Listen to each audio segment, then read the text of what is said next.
الرحیم۔ قرآن خانے کی بزم میں بلند آواز سے سب کا قرآن پاک کی تلاوت کرنا کیسا؟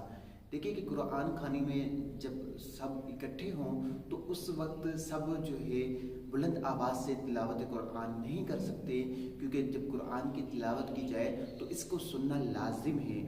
ہاں، اگر ہر تلاوت کرنے والے کے پاس کوئی موجود ہے، یعنی ہر تلاوت کرنے والے کے پاس ایک فرد ہے کہ جو اس کی تلاوت کو سن رہا ہے، تو اس وقت تو اس کا بلند آواز سے تلاوت کرنا درست ہوگا تاکہ وہ سن سکے۔ اگر بلند آواز سے تلاوت کرنے میں سننے والا موجود نہ ہو تو پھر تمام ہی جو تلاوت کرنے والے ہیں وہ اتنی آواز سے تلاوت کریں گے کہ صرف انہیں کے کان جو ہے تلاوت کو سنیں۔ بلند آواز سے تلاوت کرنا اس وقت ان کے لیے جائز نہیں ہے۔ اللہ تعالیٰ مجھے اور آپ کو دین متین پر چلنے کی توفیق عطا فرمائے تاکہ ہم دینی مسائل سیکھیں، ہمارے لیے روزمرہ کے مسائل آسان ہوں۔ آمین بجاہ نبی الامین صلی اللہ علیہ وسلم۔